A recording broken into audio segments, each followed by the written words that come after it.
blessing today.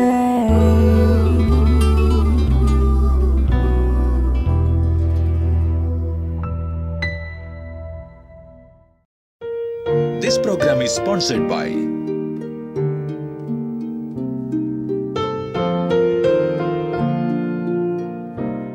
Welcome to blessing today. ഇന്നത്തെ ഈ എപ്പിസോഡിലൂടെ എല്ലാവരെയും കർത്താവ് ധാരാളമായി അനുഗ്രഹിക്കട്ടെ. ഈ ആഴ്ചയിലെ അവസാനത്തെ എപ്പിസോഡാണ്.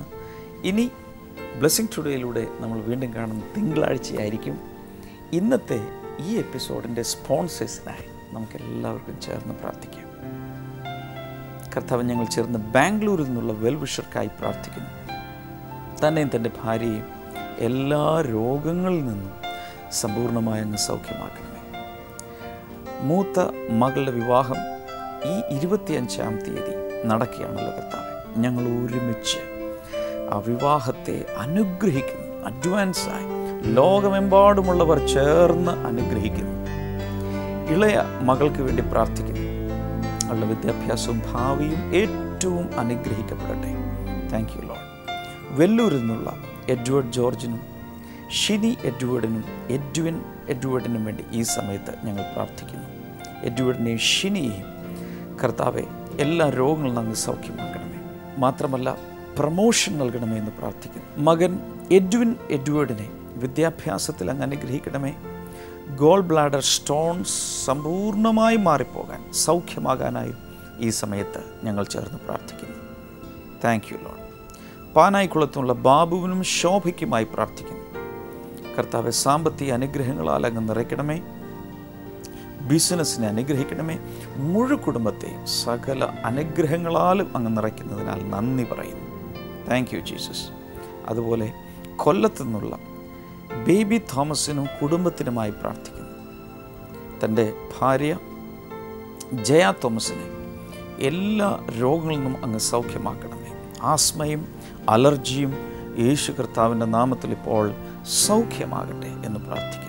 മകൻ ജെബിൻ തോമസിന് വേണ്ടി പ്രാർത്ഥിക്കുന്നു. വിദേശ രാജ്യത്ത് നല്ലൊരു ജോലി ലഭിക്കേണ്ടതിന് ഞങ്ങൾ അങ്ങയോട് പ്രാർത്ഥിക്കുന്നു കർത്താവ്. Thank you father. കർത്താവ്, ഞങ്ങളുടെ പ്രാർത്ഥന കേട്ടതിനാൽ നന്ദി. ഓരോ സ്പോൺസറെയും ധാരാളമായി അങ്ങ് അനുഗ്രഹിച്ചതിനാൽ നന്ദി പറയും. യേശുവിൻ്റെ നാമത്തിൽ തന്നെ ആമേൻ. Thank you sponsors for sponsoring today's episode.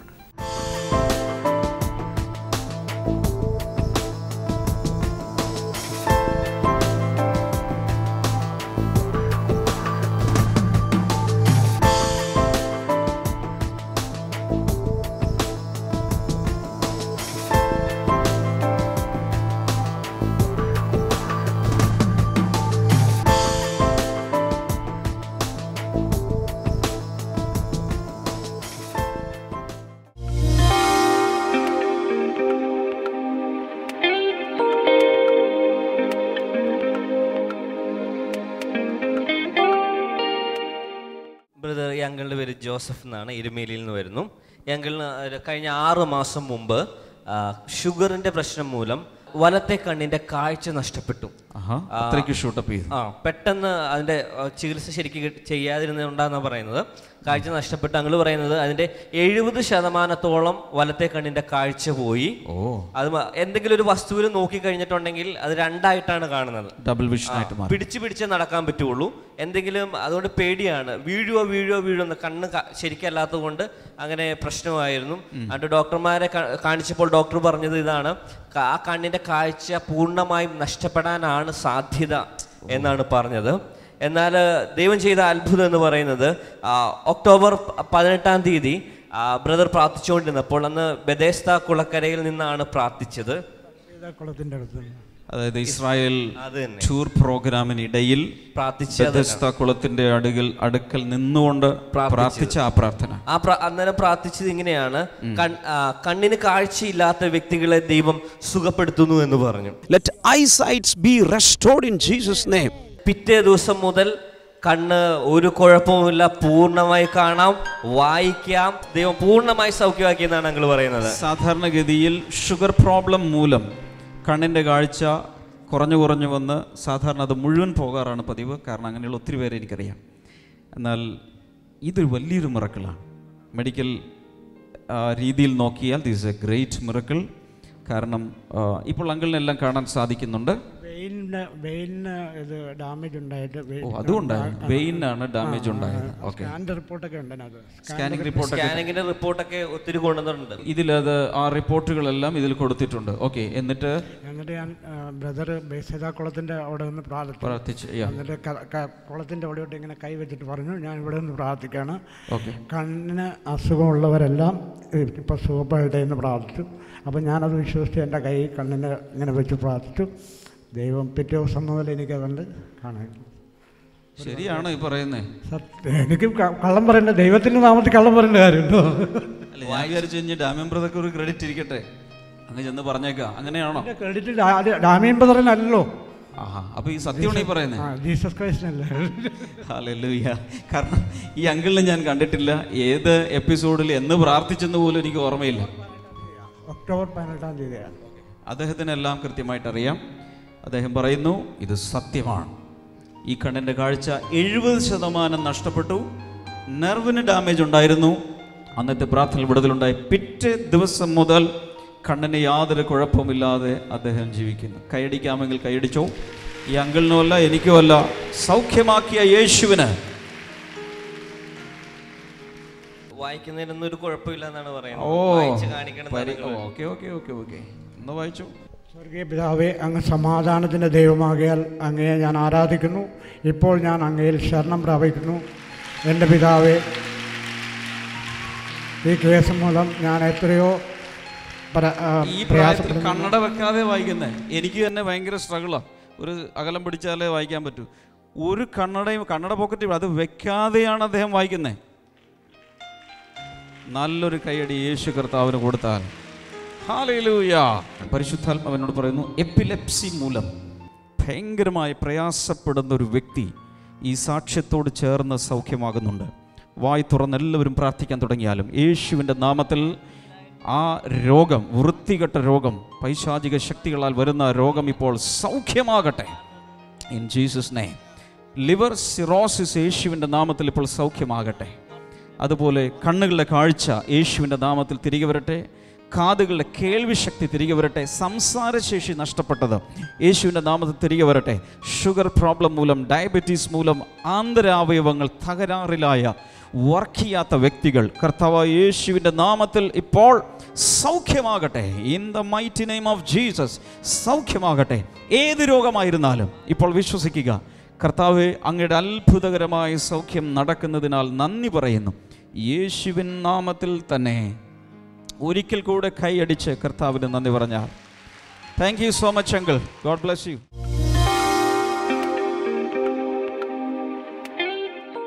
യേശു കർത്താവിൻ്റെ അടുക്കൽ വന്നതിൽ ഭൂരിഭാഗം ആരായിരുന്നു? സാധാരണ ജനം. സാധാരണ ജനം യേശുവിൻ്റെ അടുക്കൽ നിത്യവും വന്ന് അവൻ്റെ മൊഴികൾ കേട്ടുകൊണ്ടിരുന്നു. യേശുവിനെ കുറിച്ച് അവർ പറഞ്ഞത്, യേശുവിൻ്റെ വായിൽ നിന്നും ലാവണ്യ വാക്കുകൾ വന്നുകൊണ്ടിരുന്നു. Graceful words were coming out of Jesus' mouth. അതല്ലാതെ യേശുവിൻ്റെ വായിൽ നിന്നും എല്ലാവരെയും നിരാശപ്പെടുത്തുന്ന വാക്കുകളല്ല വന്നുകൊണ്ടിരുന്നത്. ആശ്വസിപ്പിക്കുന്ന ലാവണ്യ വാക്കുകൾ യേശുവിൻ്റെ അധരങ്ങളിൽ നിന്നും വന്നുകൊണ്ടിരുന്നു. സാധാരണ വീട്ടമ്മമാർ, സാധാരണ തൊഴിലാളികൾ, അങ്ങനെയുള്ള വ്യക്തികൾ, കുട്ടികൾ, യുവാക്കന്മാർ, അവർക്കൊക്കെ യേശുവിൻ്റെ വചനങ്ങൾ കേട്ടിട്ട് ഭയങ്കര ആശ്വാസമുണ്ടായി. ഹല്ലേലൂയ. ഇന്നും യേശു അങ്ങനെ തന്നെയാണ് പ്രവർത്തിക്കുന്നത്. നമ്മുടെ ബ്ലെസ്സിങ് ഫെസ്റ്റിവൽ എടുത്തു നോക്കൂ. എല്ലാത്തരം മനുഷ്യരെയും അവിടെ കാണാം. വിവിധ പശ്ചാത്തലങ്ങളിൽ നിന്നും, മതത്തിൽ നിന്നും, സമുദായങ്ങളിൽ നിന്നും, സാമ്പത്തിക നിലവാരത്തിലും, അതുപോലെ വിദ്യാഭ്യാസ നിലവാരത്തിലും, തൊഴിൽ നിലവാരത്തിലുള്ളവരെല്ലാം ബ്ലെസ്സിങ് ഫെസ്റ്റിവലിൽ കാണാം. കാരണം യേശു എല്ലാവരെയും സ്നേഹിക്കുന്നു. ഹല്ലേലൂയ. ദൈവരാജ്യത്തിൽ ഏറ്റവും ചെറിയ വ്യക്തി യോഹന്നാൻ സ്നാപകനേക്കാൾ വലിയവനാണ്. ഇതാണ് ദൈവത്തിൻ്റെ പ്രിൻസിപ്പിൾ.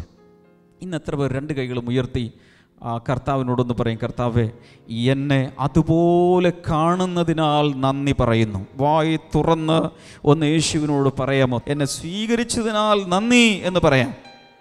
കൈകൾ താഴെയിടാം. മറ്റൊരു കാര്യം യേശു ഇങ്ങനെ പറഞ്ഞു, the kingdom of God is advancing forcefully.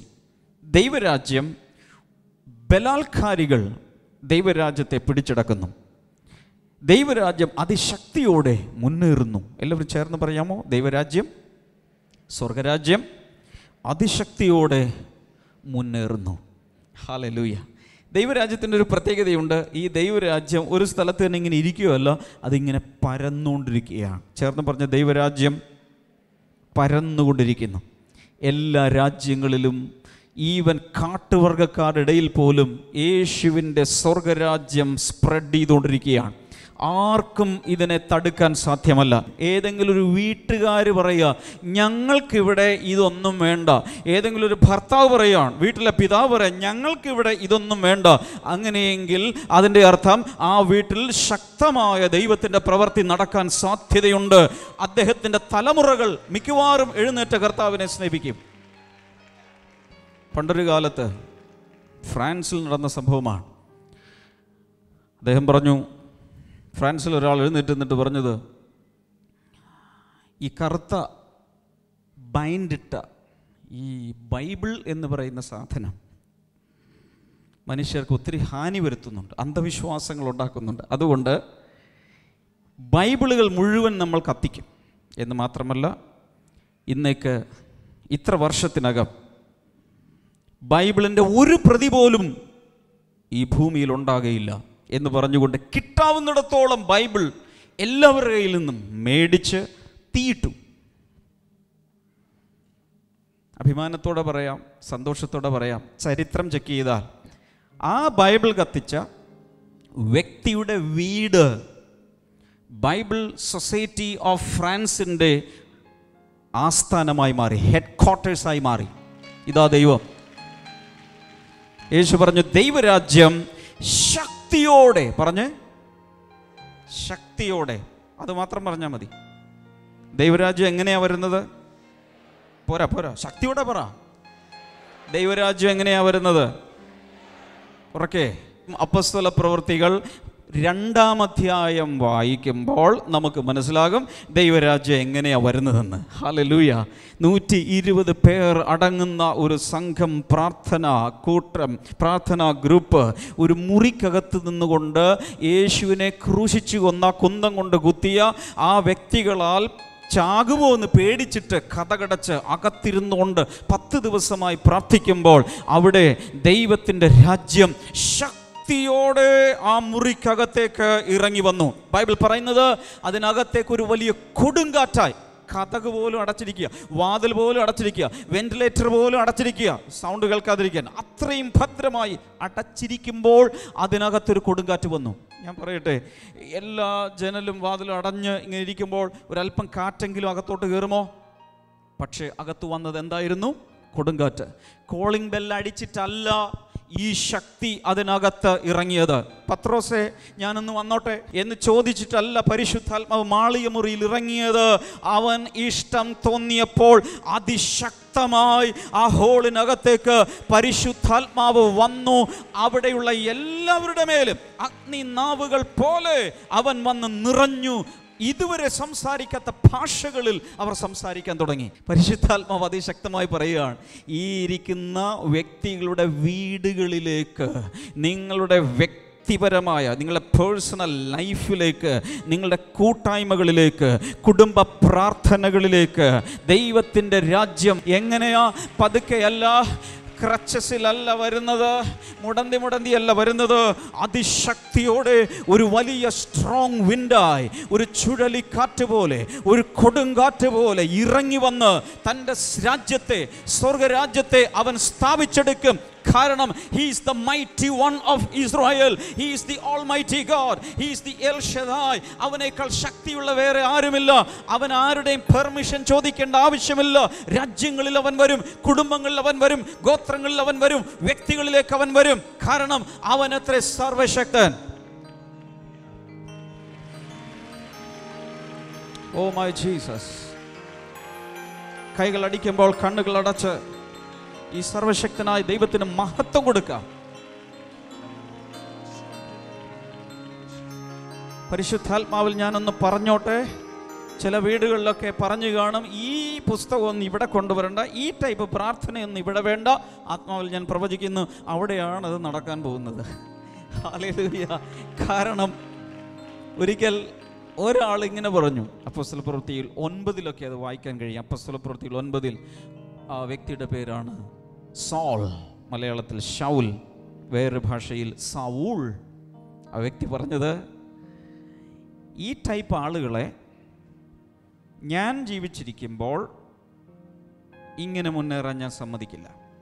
അതുകൊണ്ട് പുള്ളി ചെന്ന് വേണ്ട അധികാരികളുടെ കയ്യിൽ നിന്നും ഒരു സ്പെഷ്യൽ ലെറ്റർ വാങ്ങി, സീലൊക്കെ വെച്ച് വാങ്ങി. ഈ ലെറ്റർ ഉണ്ടെങ്കിൽ എവിടെ ചെന്നാലും ഈ പ്രാർത്ഥനക്കാരെ കൊന്നുകളയാം, അതിലൊരു പെർമിഷൻ കിട്ടി. എന്നിട്ട് കുതിരപ്പുറത്ത് ഗമയോടുകൂടെ കയ്യിൽ എന്തുണ്ട്? അധികാരപത്രം. പ്രാർത്ഥനക്കാരെ മുഴുവൻ കൊല്ലാനുള്ള പെർമിഷൻ, ലൈസൻസുമായിട്ട് ഒരാൾ നടക്കുകയാണ്. ബൈബിളിൽ ഒരു വാക്യമുണ്ട്, അത്യുന്നതൻ ചിരിക്കുന്നു. സ്വർഗത്തിൽ ഇരിക്കുന്ന ദൈവം ഇങ്ങനെയൊക്കെ ആരെങ്കിലും മണ്ടത്തരം കാണിച്ചാൽ കുലുങ്ങിച്ചിരിക്കും. അവൻ താഴേക്ക് നോക്കിയിട്ട് കർത്താവ് ചിരിച്ചു. What a guy, nonsense, idiot. മഹാദൈവത്തോട് എതിർത്ത് നിൽക്കാൻ ആർക്കെങ്കിലും സാധിക്കുമോ? ഒരു രാജാവിനോട് എതിർത്തോ? എത്രയൊക്കെ ഉള്ളൂ. കൂടി ഒന്ന് ജയിലിൽ പോവും, അത്രയൊക്കെ ഉള്ളൂ. അല്ലെങ്കിൽ തല പോവും, അത്രയൊക്കെ ഉള്ളൂ. പക്ഷെ ബൈബിൾ പറയുന്നു, കൊന്നിട്ട് നരകത്തിൽ തള്ളിക്കളയുവാൻ ശക്തിയുള്ളവനെ ഭയപ്പെടുവിൻ. ഹലോ, എന്താ ചെയ്തെന്നറിയാമോ? ദൈവത്തിൻ്റെ കുഞ്ഞുങ്ങളെ പീഡിപ്പിച്ചുകൊണ്ട് ഈ പറഞ്ഞ സൗൾ കുതിരപ്പുറത്ത് ഡമസ്കോസ് എന്ന് പറയുന്ന ഡമാസ്കസിലേക്കുള്ള നാഷണൽ ഹൈവേയിലൂടെ കുതിരപ്പുറത്ത് പോകുമ്പോൾ യേശു ഇങ്ങ് ഇറങ്ങി വന്നു. പറഞ്ഞോ, യേശു ഇറങ്ങി വന്നു. പറഞ്ഞോ, യേശു. അപ്പം അതിൻ്റെ അർത്ഥം യേശു സ്വർഗത്തിലേക്ക് കയറിയെങ്കിലും ഇറങ്ങണമെങ്കിൽ ഇറങ്ങാം. യേശു സ്വർഗത്തിൽ പോയി അവിടെ പിതാവിൻ്റെ വലതുഭാഗത്തിരിക്കുകയാണെങ്കിൽ ഇറങ്ങണമെങ്കിൽ ഇറങ്ങി വരാം. യേശു അന്ന് ഇറങ്ങി വന്നു. എപ്പോഴാണെന്നറിയാമോ? നട്ടുച്ചയ്ക്ക്. പറഞ്ഞേ, നട്ടുച്ചയ്ക്ക് ഇറങ്ങി വന്നു. അവൻ പൊക്കൊണ്ടിരിക്കുക. എന്തിനെന്നറിയാമോ? ഡമാസ്കസിൽ ചെന്ന് അവിടെയുള്ള എല്ലാ പ്രയർ ഗ്രൂപ്പുകാരെയും, അതിനു മുൻപ് സ്ത്രീകളെയും ഗർഭിണികളെയും കുട്ടികളെയും പുരുഷന്മാരെയും എല്ലാം വകവരുത്തി പൊക്കൊണ്ടിരിക്കുക. സ്തെഫാനോസ് എന്ന കർത്താവിൻ്റെ ദാസനെ കല്ലെറിഞ്ഞു കൊന്നപ്പോൾ കല്ലെറിയുന്ന ആളുകളുടെ ഡ്രസ്സ് സൂക്ഷിച്ചുകൊണ്ട് നിന്നത് ഈ മനുഷ്യനാണ്, ഈ യുവാവാണ്. അത്രയ്ക്കും അധികാരത്തോടെ കൊലവിളിയോടെ പോകുമ്പോൾ കർത്താവ് ഒരു ദിവസം നട്ടുച്ചയ്ക്ക് ഇറങ്ങി വന്നിട്ട് പറഞ്ഞു, മോനെ, മുള്ളുകളുടെ നേരെ ഉദയ്ക്കുന്നത് നിനക്ക് നല്ലതല്ല എന്ന് പറഞ്ഞാൽ, മുള്ളുകൾ മാത്രം ഇങ്ങനെ വിരിച്ചിട്ടിരിക്കുന്ന ഒരു സ്ഥലത്ത് മെതിക്കാൻ ചെന്നാൽ എങ്ങനെ ഇരിക്കും കാല്? മോനെ, അത് നിനക്ക് അത്ര നല്ലതല്ലെന്ന് പറഞ്ഞു. ഹല്ലേലൂയ. ഉടനെ അവൻ കുതിരപ്പുറത്ത് നിന്നും താഴെ വീണു. ഹല്ലേലൂയ. അവിടെ പറയുന്നത്, നട്ടുച്ചയ്ക്ക് സൂര്യനെ കവിയുന്ന വെളിച്ചമായി യേശു അവിടെ ഇറങ്ങി വന്നു. എപ്പോഴാണ് വന്നത്? നട്ടുച്ചയ്ക്കാണ് ഏറ്റവും ബ്രൈറ്റ് സൺലൈറ്റ് നമുക്ക് ലഭിക്കുന്നത്. ആ സമയത്ത് അതിനേക്കാൾ ബ്രൈറ്റർ ലൈറ്റായി യേശു അവിടെ ഇറങ്ങി വന്നു. കർത്താവ് പറഞ്ഞത്, ഞാൻ ലോകത്തിൻ്റെ വെളിച്ചമാകുന്നു. എന്നേക്കാൾ വലിയൊരു വെളിച്ചമുണ്ടോ? യേശു കർത്താവ് സൃഷ്ടിച്ച സൂര്യനേക്കാൾ അവന് പ്രകാശമുണ്ട്. അവൻ താഴെ വീണു, അവൻ ശബ്ദം കേട്ടു. എഴുന്നേറ്റപ്പോൾ അദ്ദേഹത്തിന് കാഴ്ചയില്ല. കാഴ്ച അങ്ങ് പോയി. തപ്പിത്തടഞ്ഞ് അനന്യാസ് എന്ന് പറയുന്ന ഒരു വ്യക്തി അദ്ദേഹത്തിന് വേണ്ടി പ്രാർത്ഥിച്ചു. ചെതുമ്പൽ പോലെ ചിലത് കണ്ണിൽ നിന്ന് താഴെ വീണു. തനിക്ക് കാഴ്ച ലഭിച്ചു. അന്ന് മുതൽ അദ്ദേഹത്തിന് മാറ്റമുണ്ടായി. പുതിയ നിയമ പുസ്തകങ്ങൾ മൊത്തം എടുത്താൽ അതിൻ്റെ 1/3 എഴുതിയത് ഈ വ്യക്തിയാണ്. പൗലോസ് ആയി മാറിയ ശൗൽ. അതുകൊണ്ടാണ് പറഞ്ഞത്, ഏതെങ്കിലും വീട്ടിൽ, ഹലോ, വിളിക്കുന്ന ചിലരോട് പരിശുദ്ധാത്മാവ് പറയും, ഏതെങ്കിലും വീട്ടിൽ യേശുവിനെതിരെ, പ്രാർത്ഥനകൾക്കെതിരെ ആരെങ്കിലുമൊക്കെ എഴുന്നേറ്റിട്ടുണ്ടെങ്കിൽ നെവർ മൈൻഡ്. പറഞ്ഞോ, നെവർ മൈൻഡ്. പറഞ്ഞോ 2 ഇംഗ്ലീഷ്. എന്താ പറഞ്ഞത്? Never mind. കാരണം എന്താ? ഇത് കണ്ടോണ്ടിരിക്കുന്ന ഒരാള് സ്വർഗത്തിലുണ്ട്. He will come in to action. വേണ്ടി വന്നാൽ അങ്ങ് ഇറങ്ങി വരും. നട്ടുച്ചയ്ക്കായാലും ഇറങ്ങി വരും, അർദ്ധരാത്രി ആയാലും ഇറങ്ങി വരും, വൈകിട്ട് 4 മണിക്ക് വേണേലും ഇറങ്ങി വരും. He will come in to action. അദ്ദേഹം അറസ്റ്റ് ചെയ്യേണ്ടതിനെ അറസ്റ്റ് ചെയ്യും, മാറ്റേണ്ടതിനെ മാറ്റും. വിശ്വാസം ഉണ്ടെങ്കിൽ കർത്താവിനൊരു നന്ദി പറ. ഹല്ലേലൂയ. സ്വർഗരാജ്യത്തിൽ ചെറിയ വ്യക്തി പോലും കർത്താവ് കണക്കാക്കുന്ന വലിയ വ്യക്തിയായിട്ടാണ്. അതുകൊണ്ട് ഇവിടെ ഇരിക്കുന്ന എല്ലാവരെയും കർത്താവ് കാണുന്നത് കരിവേപ്പിലയായിട്ടല്ല, എറിഞ്ഞു കളഞ്ഞ വിറകുകൊള്ളിയായിട്ടല്ല. നീ യേശു കർത്താവിൻ്റെ അരുമ സന്താനമാണ്, പ്രിയ മകനാണ്, പ്രിയ മകളാണ്. നിനക്ക് ഓടിച്ചെല്ലാം, യേശുവിനെ മടിയിൽ കയറി അങ്ങ് ഇരിക്കാം, കൊഞ്ചിക്കുഴയാം, ആവശ്യങ്ങൾ പറയാം. കാരണം നീ അവൻ്റെ ഓമനപുത്രനാണ്, അവൻ്റെ ഓമനപുത്രിയാണ്. താലോലിച്ചാണ് കർത്താവ് നിന്നെ വളർത്തുന്നത്. ഇതൊക്കെ തിരിച്ചറിഞ്ഞാൽ ഇന്ന് വ്യത്യാസമുണ്ടാകും.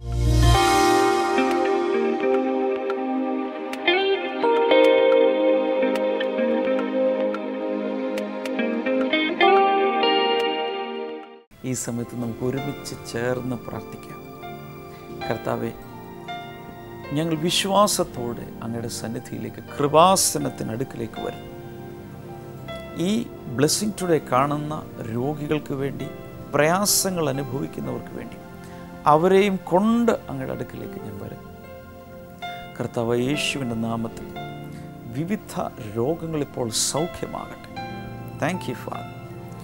വീട്ടിൽ തന്നെ കിടപ്പിലായിരിക്കുന്ന ചില നഴ്സുമാരും ഡോക്ടേഴ്സും വീട്ടിൽ വന്ന് ചികിത്സിക്കുന്ന കിടപ്പ് രോഗികൾ കർത്താവ് യേശുവിൻ്റെ നാമത്തിൽ സൗഖ്യമാകട്ടെ. അതോടൊപ്പം തന്നെ ICUവിലും വെന്റിലേറ്ററിലും ഒക്കെ ആയിരിക്കുന്ന, ഹോസ്പിറ്റലൈസ്ഡ് ആയിരിക്കുന്ന ചില വ്യക്തികൾക്ക് വേണ്ടി മറ്റ് ചിലർ പ്രാർത്ഥിക്കുന്നുണ്ട്. കർത്താവ് അവരോട് ചേർന്ന് ഞാൻ പ്രാർത്ഥിക്കുന്നു. അത്ഭുതകരമായ രോഗസൗഖ്യം അവർക്ക് ഉണ്ടാകട്ടെ. In Jesus name. Thank you Jesus. വിവിധ രീതിയിലുള്ള മാരക രോഗങ്ങൾ സൗഖ്യമാകട്ടെ. ക്യാൻസർ സൗഖ്യമാകട്ടെ. എയ്ഡ്സ് രോഗം യേശുവിൻ്റെ നാമത്തിൽ സൗഖ്യമാകട്ടെ. TB, ക്ഷയരോഗം യേശുവിൻ്റെ നാമത്തിൽ സൗഖ്യമാകട്ടെ. അതുപോലെ ലെപ്രസി, കുഷ്ഠരോഗം യേശുവിൻ നാമത്തിൽ സൗഖ്യമാകട്ടെ. Thank you Jesus. ഹാർട്ടിനോട് അനുബന്ധിച്ചുള്ള രോഗങ്ങൾ സൗഖ്യമാകട്ടെ. വിവിധ രീതിയിലുള്ള എല്ലാ രോഗങ്ങളുടെ മേലും ജയം കൽപ്പിക്കുന്നു. ഓവറികളിലുള്ള സിസ്റ്റുകളും അതിനോടനുബന്ധിച്ചുള്ള മറ്റ് ചില രോഗങ്ങളും യേശുവിൻ്റെ നാമത്തിൽ സൗഖ്യമാകട്ടെ. യൂട്രസിനകത്തുള്ള ഫൈബ്രോയിഡുകളും യൂട്രസിനോടനുബന്ധിച്ചുള്ള രോഗങ്ങളും സൗഖ്യമാകട്ടെ. പൈൽസ് രോഗം സൗഖ്യമാകട്ടെ. Thank you Lord. കാൽമുട്ടുകളിലുള്ള രോഗങ്ങൾ യേശുവിൻ്റെ നാമത്തിൽ സൗഖ്യമാകട്ടെ. Thank you Jesus. ഇപ്പോൾ കർത്താവെ, ശരീരങ്ങളിലെ രോഗം എന്താണെങ്കിലും വലിയ രോഗസൗഖ്യങ്ങളിപ്പോൾ നടക്കട്ടെ. Thank you Jesus. ഇപ്പോൾ കർത്താവെ, ദൈവകരങ്ങളിലേക്ക് ഓരോരുത്തരെയും സമർപ്പിച്ചിരിക്കും. Thank you Lord. ഞങ്ങളുടെ പ്രാർത്ഥന കേട്ടതിനാൽ നന്ദി പറയുന്നു. കുഞ്ഞുങ്ങളില്ലാത്തവർക്ക് വേണ്ടിയും പ്രത്യേകിച്ച് ഈ സമയത്ത് പ്രാർത്ഥിക്കുന്നു. ടോമി എന്നു പേരുള്ള ഒരു സഹോദരൻ കുഞ്ഞുങ്ങളില്ലാതെ നിങ്ങൾ പ്രയാസപ്പെടുകയാണ്. ആ സഹോദരനെയും ഭാര്യയും ചേർത്ത് ഈ സമയത്ത് അനുഗ്രഹിക്കുന്ന അത്ഭുതകരമായ കർത്താവ് വിടുതൽ കൊടുത്ത് കുഞ്ഞുങ്ങളെ നൽകി അനുഗ്രഹിക്കുന്നതിനാൽ നന്ദി പറയും. യേശുവിൻ്റെ നാമത്തിൽ തന്നെ ആമേൻ. ഇന്ന് എറണാകുളം ജില്ലയിൽ നോർത്ത് പറവൂരിൽ നമ്മുടെ ബ്ലെസ്സിംഗ് ഫെസ്റ്റിവൽ നടക്കുകയാണ്. എല്ലാവരെയും സ്വാഗതം ചെയ്യുന്നു. ദയവായി വരണം. അതുപോലെ നാളെ കോലഞ്ചേരിയിലാണ് ബ്ലെസ്സിംഗ് ഫെസ്റ്റിവൽ നടക്കുന്നത്.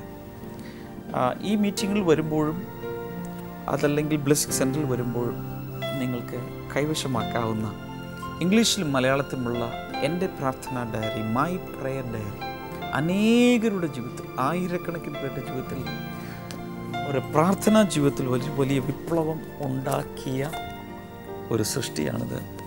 ഞാൻ വിശ്വസിക്കുന്നു എൻ്റെ പിന്നിൽ ദൈവത്തിൻ്റെ വചനവും ദൈവത്തിൻ്റെ പരിശുദ്ധാത്മാവുമാണ് പ്രവർത്തിക്കുന്നത്. ഇതുവരെ കിട്ടിയിട്ടില്ലാത്തവർക്ക് അത് കരസ്ഥമാക്കാം.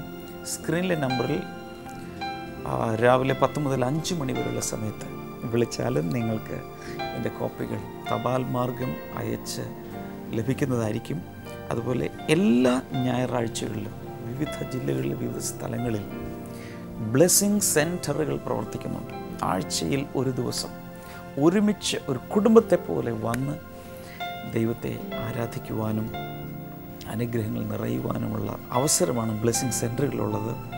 പല ദിവസങ്ങളിലായി സ്ക്രീനിൽ കാണിക്കുന്ന വിവിധ സ്ഥലങ്ങളിലുള്ള ബ്ലെസ്സിങ് സെൻറ്ററുകളുടെ അഡ്രസ്സുകൾ നോക്കി വരിക. ഇല്ലെങ്കിൽ പ്രെയർ ലൈനിൽ വിളിച്ചാൽ നിങ്ങളുടെ അടുത്തുള്ള ബ്ലെസ്സിങ് സെൻറ്റർ ഏതാണ് എന്നുള്ള വിവരം നിങ്ങൾക്ക് ലഭിക്കുന്നതായിരിക്കും. കർത്താവ് ധാരാളമായി അനുഗ്രഹിക്കട്ടെ. ബ്ലെസ്സിങ് ടുഡേയിലൂടെ നമുക്ക് തിങ്കളാഴ്ച കാണാം. ബ്ലെസ്സിങ് ഫെസ്റ്റിവലുകളുടെ നാളെയും മറ്റന്നാളും ഒക്കെ കാണാം. ഞായറാഴ്ച ബ്ലെസ്സിങ് സെൻറ്ററുകളിൽ കാണാം. കർത്താവ് ധാരാളമായി എല്ലാവരെയും അനുഗ്രഹിക്കട്ടെ. God bless you. ബൈ.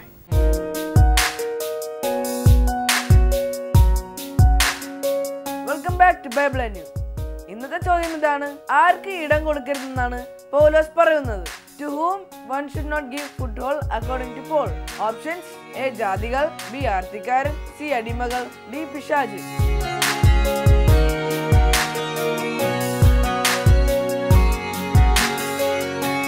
നിങ്ങളുടെ ഉത്തരങ്ങൾ 9645221221 എന്ന നമ്പറിലേക്ക് SMS ചെയ്യുക. ചെയ്യേണ്ട format BT space ABC or D space നിങ്ങളുടെ പേരും പൂർണ്ണ മേൽവിലാസവും. ശരി ഉത്തരങ്ങൾക്ക് സമ്മാനം നൽകുന്നത് OM ബുക്സ് ആണ്.